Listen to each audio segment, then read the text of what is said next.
Cette semaine, je vous présente la SolarFlow 2400 AC Plus de Zendur. Alors avant de plonger dans l'étude de ce concentré de technologie, répondons à une première question. À quoi ça sert? Eh bien c'est une batterie, donc ça stocke de l'électricité. Alors pourquoi on voudrait stocker de l'électricité? Essentiellement pour deux raisons. La première, c'est d'être autonome vis-à-vis du réseau public.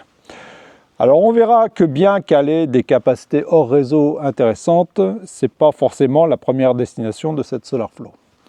Et puis la deuxième raison, c'est de faire des économies. Donc charger la batterie quand l'électricité n'est pas chère et la décharger quand l'électricité est chère. Et ça se produit avec certains tarifs, notamment la nuit ou en pleine journée en été, où vous avez une installation solaire existante qui vous fournit de l'électricité pratiquement gratuitement. Alors je parle bien d'installation solaire et non pas de panneaux solaires, puisqu'il faut nécessairement avoir un onduleur qui va injecter le courant soit par la prise réseau, soit par la prise hors réseau, mais ça on y reviendra. Donc au final, la SolarFlow 2400 AC+, est un moyen assez simple d'ajouter des capacités de stockage à une installation solaire existante. Alors stocker de l'électricité, c'est bien, faut-il encore définir quand on charge et quand on décharge. Et c'est là où on va voir toute la puissance de cette SolarFlow, puisqu'on peut aller de règles assez simples de charge-décharge horaire, jusqu'à une gestion complètement prise en charge par une intelligence artificielle qu'on appelle Zenki. Allez, ceci étant dit, on démarre puisque le programme est assez chargé.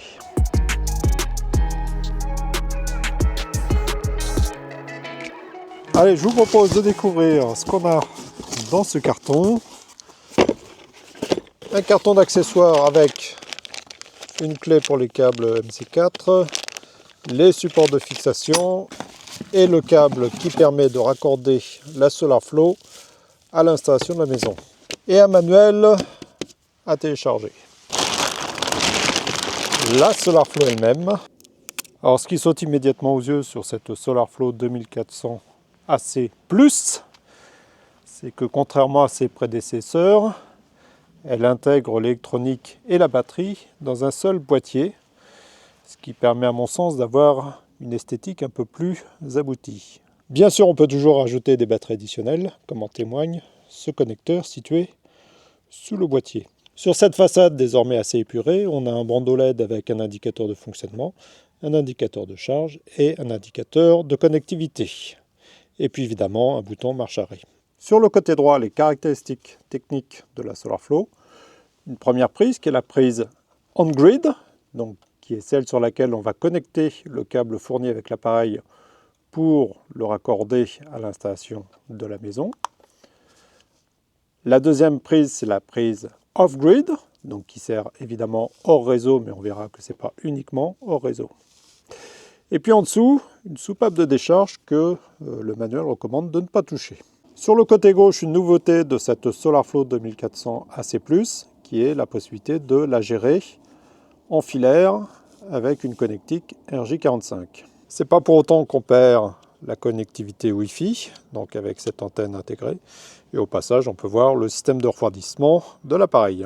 De part et d'autre, une poignée permet de transporter les 27,8 kg de la machine.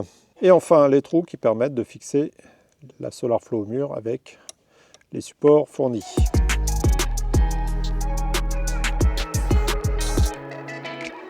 En simplifiant à l'extrême, on peut dire que cette SolarFlow 2400 AC+, est composée d'une batterie LFP de 2,4 kWh, d'un onduleur qui supporte 2400 watts en entrée et en sortie, et tout ce qui est électronique de gestion.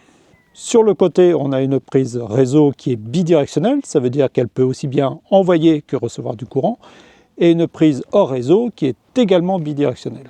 Sur ce schéma, j'ai représenté la prise hors réseau et réseau de part et d'autre de l'appareil pour des questions de clarté, mais évidemment, elles sont en fait sur le même côté. Alors, la prise réseau, elle, est raccordée à l'installation de la maison, et par l'intermédiaire de la maison, elle est raccordée au réseau public. Elle accepte en entrée 3200 watts et en sortie 2400 watts. Alors ça, ce sont des puissances maximum, parce que comme on le verra dans le chapitre sécurité, par défaut, ces puissances sont limitées à 800 watts. Pour la prise hors réseau, on peut sortir au maximum 3200 watts et en entrée, on peut avoir au maximum 2400 watts. Alors attention, en sortie, on atteint les 3200 watts uniquement quand la SolarFlow est raccordée au réseau, puisque dans ce cas-là, on contourne l'onduleur qui, lui, est limité à 2400 watts. Donc si la SolarFlow est hors réseau, eh bien c'est l'onduleur qui fournit l'électricité, et à ce moment-là, on est limité à 2400 watts. Alors sur cette prise hors réseau, on peut brancher des consommateurs électriques, donc télé, lave-linge, lave-vaisselle, et même, puisque la puissance est conséquente, 3200 watts ça commence à faire, on peut charger des voitures électriques. On peut également avoir des producteurs d'électricité, donc des micro-onduleurs, des onduleurs photovoltaïques, des onduleurs hybrides, tout fonctionne. Donc ces producteurs peuvent fournir jusqu'à un maximum de 2400 watts. Et on peut même raccorder sur cette prise hors réseau à la fois des producteurs et des consommateurs, comme on le verra dans la partie test.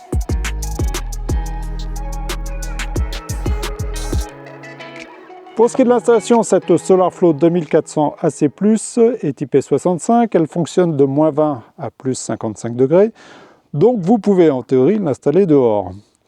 Si c'est le cas, veillez quand même à ce qu'elle ne soit pas exposée directement au soleil, puisque malgré les ailettes de refroidissement, elle peut dans ce cas dépasser les 55 degrés de fonctionnement max. Et puis si vous l'installez près d'un mur, toujours dans l'idée de favoriser la ventilation, respectez les espacements indiqués dans le manuel. Pour l'installation de la partie hardware, c'est relativement simple puisque ça se réduit à ça. Enfin, on verra qu'il faut prendre quelques précautions quand même. Pour l'installation de la partie software, c'est très classique. Téléchargement de l'application Zendur, installation, création d'un compte Zendur, détection et ajout de la SolarFlow, ce qui se fait sans difficulté, et paramétrage de la connexion Wi-Fi. Lors de l'installation, l'application va créer un système d'énergie dont la SolarFlow est le premier composant. Ce système d'énergie est le terme français pour HEMS, Home Energy Management System. Pour faire une analogie, on peut comparer l'installation de la maison à un corps humain. Dans ce cas-là, on aurait le HEMS qui serait le système nerveux qui raccorde chacun des organes au cerveau. Alors pour les organes, on aurait pour le cœur la SolarFlow 2400 AC+, mais on aurait bien d'autres organes comme un compteur d'énergie qui nous servirait à voir. Et pour ce qui est du cerveau, on peut avoir une version rudimentaire qui serait à base de règles de charge-décharge horaire, ou une version beaucoup plus évoluée si on utilise l'intelligence artificielle Zenki. Alors vous pouvez parfaitement avoir uniquement la SolarFlow dans votre système, mais à ce moment-là, vous la programmez avec de simples règles de charge-décharge horaire. Enfin, si vous voulez bénéficier de toute la puissance de la SolarFlow et du HEMS, c'est quand même mieux de lui donner des yeux. Et les yeux, c'est un compteur d'énergie. Alors le HEMS est compatible avec plusieurs constructeurs de compteurs d'énergie. Alors évidemment les compteurs d'énergie Zendur, mais des constructeurs tiers comme cet excellent Shelly Pro 3EM que j'ai chez moi. Je ne reviens pas en détail sur l'installation du Shelly Pro 3EM, j'ai traité ça dans d'autres vidéos de la chaîne, donc je vous propose de vous y reporter. Pour rappeler simplement le principe, il s'agit de mettre une pince ampère-métrique en entrée de tableau électrique de manière à mesurer les flux d'électricité qui passent entre la maison et le réseau public. Alors, dans mon cas, ce n'est pas une pince mais 3 puisque je suis en triphasé, mais le principe est exactement identique. Je n'ai eu aucune difficulté à intégrer mon Shelly dans le HEMS, il a été reconnu immédiatement. Pour ma part, la communication se fait en Wi-Fi, mais maintenant que la SolarFlow est équipée d'un port RJ45, et c'est une nouveauté, eh bien, il est tout à fait possible de raccorder la SolarFlow et le compteur d'énergie en filaire.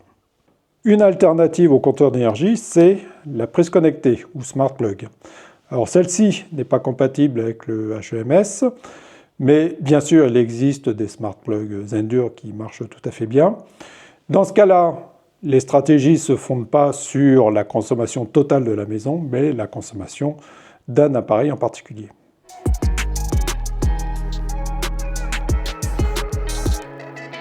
Avant de plonger dans les différentes stratégies d'optimisation de l'énergie, un point sur la sécurité, et on commence par la sécurité de la SolarFlow elle-même. Alors à l'intérieur, il y a des systèmes qui s'assurent que la batterie fonctionne dans une plage de température idéale. Donc s'il y a un risque de surchauffe, ils interviennent. Et même si la batterie est trop froide, ils réchauffent la batterie de manière à ce qu'elle soit dans une condition de fonctionnement idéale. Il y a même un système d'extinction d'incendie par aérosol condensé qui intervient si la température de la batterie dépasse 170 degrés. Reste à assurer la sécurité de votre installation électrique et de la ligne sur laquelle est branchée la SolarFlow. Alors pour cela, vous disposez dans les paramètres d'une option qui permet de fixer la puissance d'entrée et de sortie de la SolarFlow. Cette puissance maximale est fixée par défaut à 800 watts. Mais vous pouvez l'augmenter jusqu'à 7200 watts. Alors pourquoi 7200 watts ? Je suppose que c'est pour prévoir le cas où on a 3 SolarFlow intégrés en parallèle dans le HEMS. Et donc dans ce cas-là, 2400 x 3, ça fait 7200 watts. Alors quelle puissance définir dans le paramétrage ? Ça dépend de votre ligne et du disjoncteur qui est installé dessus. Typiquement, si vous avez un disjoncteur 10 A, 10 A fois 230 ou 220 volts, ça fait 2200, 2300 watts. Alors vous allez me dire, de toute façon Nicolas, si je me plante dans le paramétrage, il y a toujours le disjoncteur de la ligne qui va sauter en cas de surcharge. Alors c'est vrai si la SolarFlow est le seul appareil à brancher sur la ligne. Ce que d'ailleurs Zendur recommande fortement. Il y a même un schéma, vous verrez dans le manuel, qui montre comment brancher la SolarFlow directement sur le tableau électrique sans passer par une prise électrique. Mais si votre SolarFlow n'est pas le seul appareil branché sur la ligne, il peut y avoir des situations à risque. Allez, pour illustrer ça, je vous ai fait un autre petit schéma. Donc ça, c'est un schéma d'une installation domestique classique. Donc vous avez le réseau public, un compteur, disjoncteur de branchement juste avant d'arriver sur votre tableau électrique, éventuellement un smart meter pour mesurer les échanges entre l'installation de la maison et le réseau public. Et puis dans votre tableau électrique, vous avez des rangées avec en tête de rangée un interrupteur différentiel et puis des disjoncteurs qui protègent chacune des lignes. Alors on va imaginer que vous avez branché votre SolarFlow sur une ligne 10 A. Donc ça veut dire que la ligne est dimensionnée pour supporter 10 A. Donc votre SolarFlow injecte du courant à sa puissance maximum sur le réseau de la maison. Donc là vous avez puissance maximum de 2400 watts. Ces 2400 watts sur ces 2400 watts sont prélevés 1000 watts d'un consommateur électrique. Alors là, j'ai représenté un chauffe-eau, mais ça peut être n'importe quoi. Donc 2400 watts qui sont produits ici, qui sont injectés par la SolarFlow, 1000 watts qui partent dans le consommateur, ce qui fait qu'il arrive 1400 watts dans le disjoncteur. 1400 watts, c'est environ 6 ampères, donc c'est largement inférieur à 10 ampères. Le disjoncteur ne bronche pas. Alors que localement, vous avez 11 ampères qui circulent sur la ligne, qui, je le rappelle, est dimensionnée pour 10 ampères. Bon, alors là encore, c'est pas encore critique, mais prenons un deuxième exemple. Vous avez votre SolarFlow qui est toujours branché sur une ligne 10 ampères, mais cette fois, elle est en train d'absorber, de tirer sur l'installation de la maison 3200 watts, sa puissance maximum. Et puis sur la même ligne, vous avez un micro-onduleur qui lui injecte 1000 watts. Alors toujours même principe, 3200 watts moins 1000 watts, ce qui passe dans le disjoncteur, c'est environ 2200 watts, soit environ 10 ampères. Donc c'est limite, mais il ne va pas se déclencher. Alors que localement, vous avez 14 ampères qui passent dans votre ligne. Donc, risque de surchauffe et de problème. Alors, bien sûr, c'est un petit peu tiré par les cheveux, mais c'est pour illustrer le fait que ça vaut le coup de réfléchir un petit peu à son installation avant de débrider les paramètres qui limitent la puissance de la SolarFlow.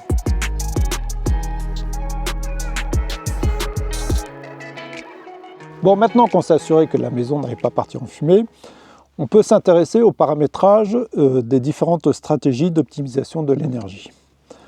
Alors, c'est certainement la partie la plus touffue de l'application, mais pour s'y retrouver, on peut déjà distinguer 4 types de contrôles. Le premier contrôle, ou trigger si on veut faire un anglicisme, est fondé sur les règles de charge-décharge horaires. Donc typiquement, je sais que je charge ma voiture tous les jours de telle heure à telle heure, eh bien je vais demander à SolarFlow d'envoyer l'énergie nécessaire sur cette période. Deuxième contrôle, contrôle sur la tarification de l'électricité. Donc je vais dire à la SolarFlow, en dessous d'un certain prix d'électricité, eh bien tu charges. Quand on monte au-dessus d'un certain prix, tu décharges. Troisième type de contrôle, basé sur le compteur d'énergie. Donc là, on va s'attacher à limiter les pics de consommation et les pics de production, de manière à globalement faire des économies. Et puis, quatrième type de contrôle, celui qui est fondé sur la prise connectée. Donc cette fois, la SolarFlow va examiner ce qui se passe en termes de consommation sur une prise connectée pour définir sa stratégie. Alors, il y a une certaine possibilité de mixer ces différents types de contrôles entre eux.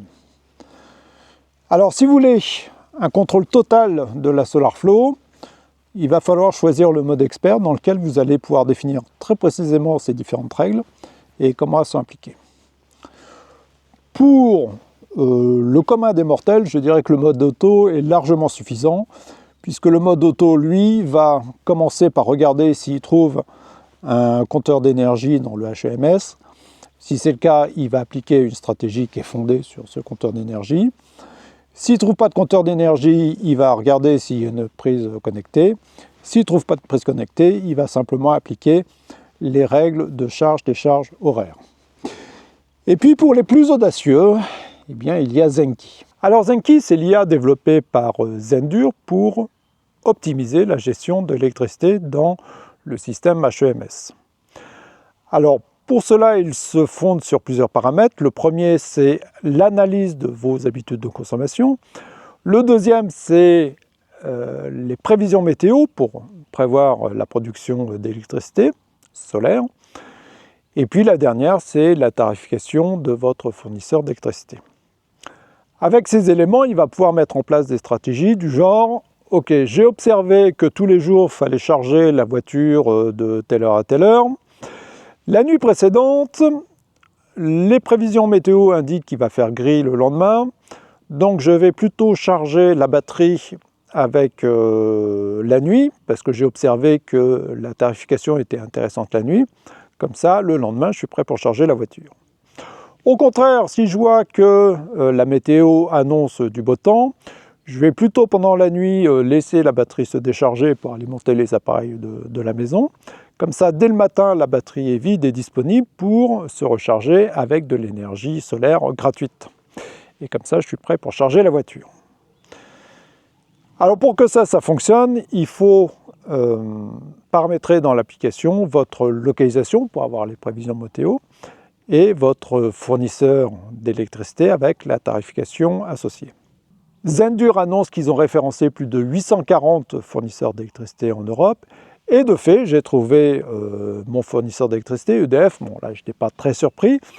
Mais là où j'étais plus impressionné, c'est que la SolarFlow gère parfaitement le tarif tempo. Et Dieu sait que c'est compliqué, que c'est un cauchemar informatique, parce qu'on ne sait jamais à l'avance quel tarif va être appliqué quel jour. Parce que les jours rouges, blancs et bleus, on ne les connaît pas à l'avance. Alors j'aurais adoré vous montrer comment fonctionne Zenki. Malheureusement, il lui faut déjà 7 jours pour analyser les habitudes de consommation. Et après, il lui faut encore plusieurs jours pour vraiment être opérationnel. Et je ne disposais pas de ce temps pour préparer cette vidéo. Donc on va faire nos tests en mode auto, mais enfin ça va vraiment m'intéresser de voir ce que produit Zenki sur la durée.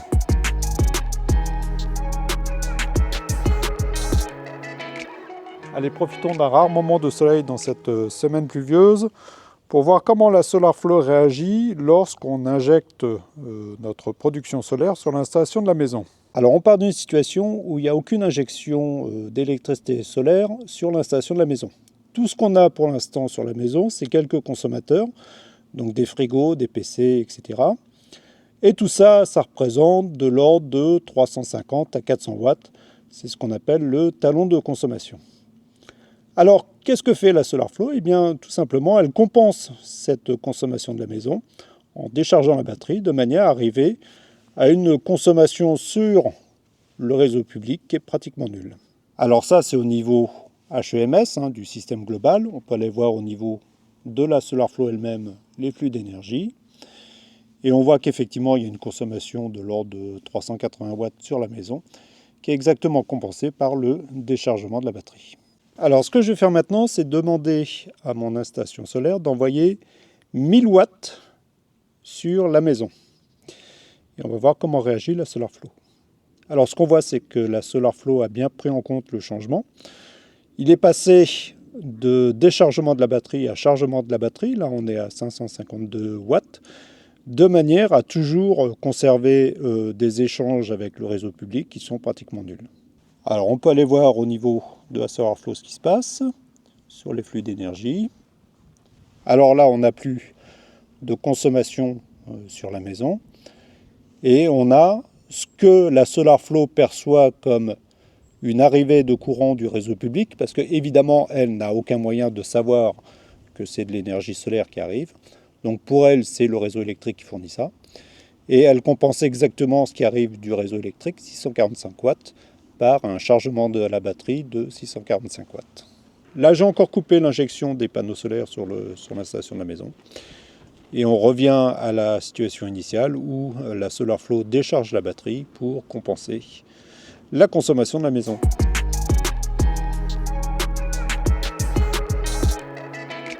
Donc on l'a vu, la SolarFlow n'a aucun problème à compenser des consommations ou injections de courant sur l'installation de la maison. Maintenant, qu'en est-il si on branche des panneaux solaires dessus? Alors je vous le rappelle, la SolarFlow n'est pas un kit solaire, il n'y a pas de MPPT, donc on ne peut pas brancher les panneaux solaires directement dessus. Il faut passer par un micro-onduleur, donc ce qu'on a là. Donc ce micro-onduleur est branché sur ces deux panneaux. Alors on branche notre onduleur sur la prise off-grid. Alors il faut attendre un petit peu que la synchronisation se fasse. Voilà, on voit apparaître la production des panneaux solaires, donc qui monte progressivement. 412 watts, 442. Alors qu'est-ce qu'on observe? Eh bien la production des panneaux solaires est donc de l'ordre de 450 watts. La maison consomme, pour arrondir, 200 watts. Eh bien la différence est absorbée par la SolarFlow. De manière toujours ce principe, de manière à compenser exactement les échanges avec le réseau électrique public, et donc maintenir ceci au plus bas possible, et là on est à 3 watts. Alors on peut aller voir au niveau de la SolarFlow elle-même les flux d'énergie. Donc là on a une situation intéressante puisqu'elle a bien détecté qu'on a une production solaire du micro-onduleur par l'intermédiaire de la prise off-grid. Donc cette production est de l'ordre de 550 watts, 600 watts. La maison ne consomme que 180 watts, donc la différence est stockée dans la batterie de la SolarFlow, de manière toujours à avoir des échanges nuls avec le réseau public, ce qu'on observe là évidemment.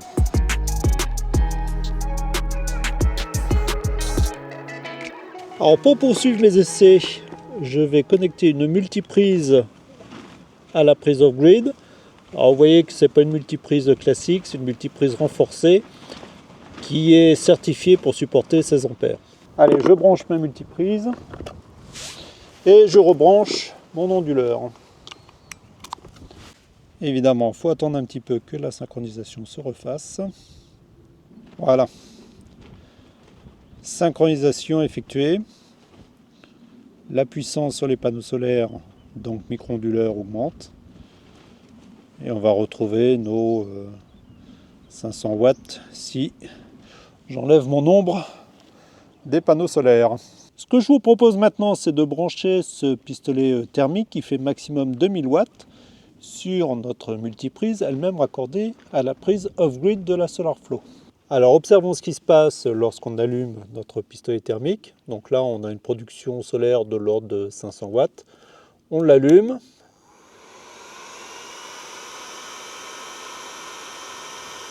Et on passe à peu près à 300 watts, donc on a perdu 200 watts.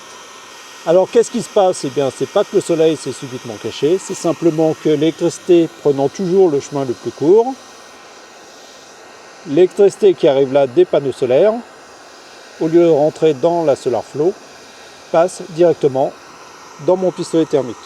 Alors comme ce qui arrive sur la prise off-grid en termes de puissance est toujours supérieur à ce que consomme la maison, eh bien la Solar Flow est toujours en train de charger la batterie de manière, toujours même principe, garder des échanges pratiquement nuls avec le réseau électrique. Alors ce qui va être intéressant maintenant, c'est d'augmenter la puissance de notre pistolet air chaud et voir ce qui se passe.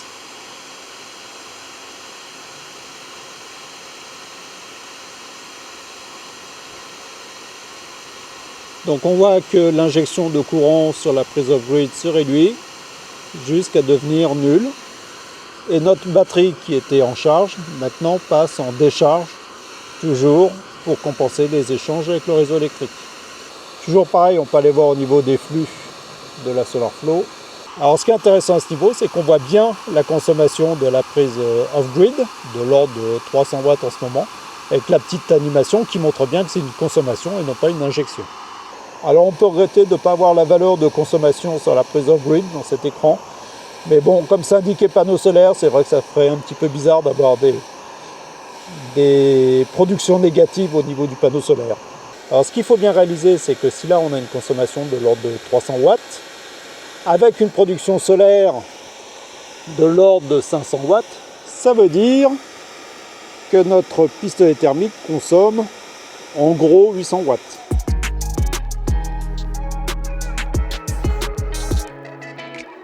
Alors ce qu'on peut faire maintenant, c'est débrancher la Solar Flow du réseau de la maison, donc elle va passer off-grid. Alors évidemment, c'est pas recommandé de débrancher un appareil sous tension. Enfin là, il n'y a que 200 watts qui passent là-dedans, donc c'est pas non plus des puissances énormes. Bon, pour vous montrer que c'est sans trucage, je vais débrancher à ce niveau-là. Première constatation, notre pistolet air chaud s'est arrêté. Je vais aller dans les paramètres. Contrôle de la prise hors réseau, mode de fonctionnement normal.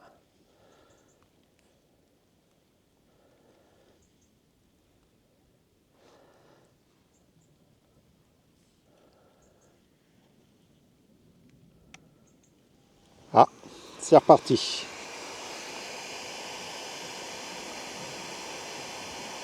Donc l'enseignement, c'est que si vous avez une coupure de courant brutale, il faudra aller dans les paramètres pour établir le fonctionnement de la prise off-grid et retrouver du courant sorti. Si on va regarder les flux d'énergie, on voit que on a 800 watts de sortie sur la prise off-grid. Donc les 800 watts qui correspondent à la consommation de notre pistolet thermique. Ce qui veut dire que le micro-onduleur ne fonctionne plus. Donc on va attendre un petit peu en espérant qu'il se synchronise de nouveau.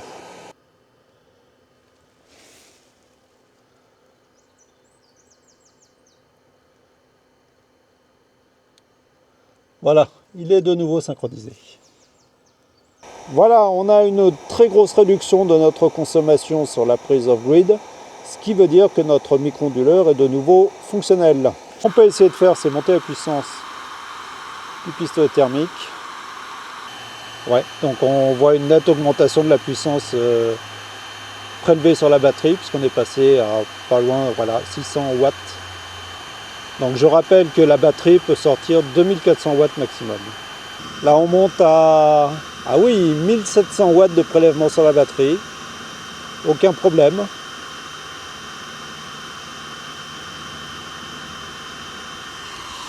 Alors ce qu'on peut faire, c'est arrêter et essayer de redémarrer, voir ce que ça fait. Donc je le coupe, je relance, et oui, ça ne marche pas. Donc toujours même manipulation, aller dans les paramètres, contrôle de la prise hors réseau. On la reset en quelque sorte.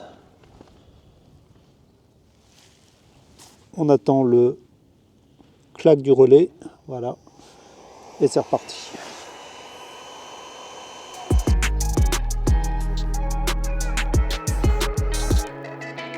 Bon, les panneaux solaires qui sont raccordés directement à la SolarFlow, enfin par l'intermédiaire du micro-onduleur, passent dans l'ombre, donc on va progressivement perdre cette source d'électricité. Ce que je vous propose de tester maintenant, c'est le comportement de la SolarFlow lorsqu'on a des gros consommateurs d'électricité sur le réseau. C'est pour ça que j'ai sorti ce radiateur, qui a l'avantage non seulement de consommer pas mal, mais d'être modérément réglable. Donc je vais dans le paramétrage, paramètres de sécurité, et je vais diminuer la puissance de sortie maximale à 1500 watts.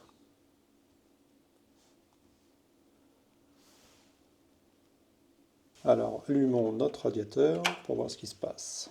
Alors on va attendre que ça se stabilise parce qu'au démarrage il y a toujours des appels de courant un peu violents.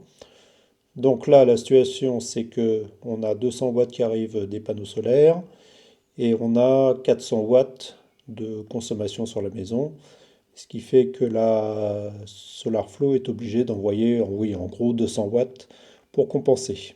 Donc on va allumer la deuxième résistance.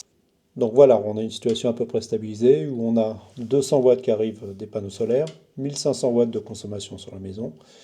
Et donc la différence est fournie par la SolarFlow. Bon alors c'est bien, mais ça ne permet pas de pousser la SolarFlow dans ses retranchements. Donc on va ajouter un consommateur.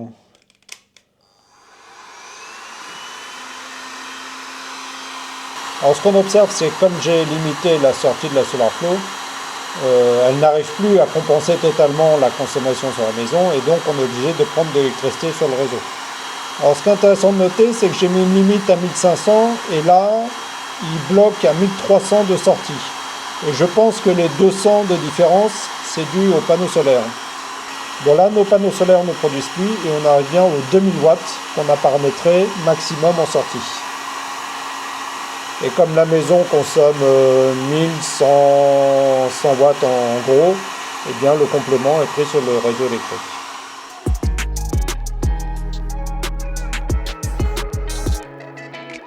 Je regrette dans cette présentation de n'avoir fait qu'effleurer la puissance du HEMS, puisque dans mon cas, ça se réduit à deux éléments, la SolarFlow et le compteur d'énergie. Mais on peut y intégrer un tas d'autres éléments, à commencer bien sûr par tout ce qui est produit Zendur, donc les SolarFlow d'ancienne génération, les Hyper, les batteries. On peut y intégrer des prises connectées, des disjoncteurs connectés, on peut y intégrer des pompes à chaleur, des bornes de recharge de voitures électriques, à commencer par la Tesla. Et puis si tout ça ne suffit pas, on peut intégrer le HEMS avec des serveurs domotiques comme Home Assistant à l'aide du protocole MQTT. Je n'avais pas le temps et je n'avais pas le matériel de tester tout ça, peut-être dans une vidéo à venir. Cet hiver ayant visiblement décidé de battre des records de pluie, on va faire la conclusion dans ce salon qui est en rénovation. Alors bien que la vidéo soit déjà assez longue, j'ai pas pu vous présenter absolument tous les aspects de cette SolarFlow 2400 AC+.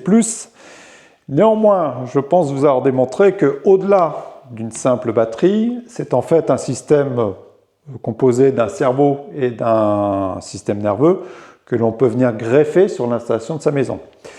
Et donc cette SolarFlow va se raccorder à vos consommateurs et producteurs d'électricité pour optimiser les flux d'énergie et donc faire des économies.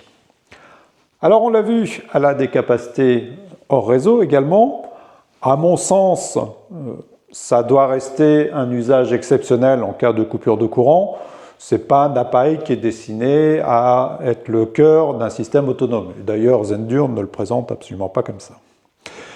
Voilà, si j'ai éveillé votre intérêt concernant cette SolarFlow 2400 AC+, vous trouverez dans la description de cette vidéo des liens qui vous permettent d'en savoir plus et évidemment de l'acquérir. Je vous souhaite une excellente semaine, portez-vous bien, on se retrouve mercredi prochain comme d'habitude. Ciao!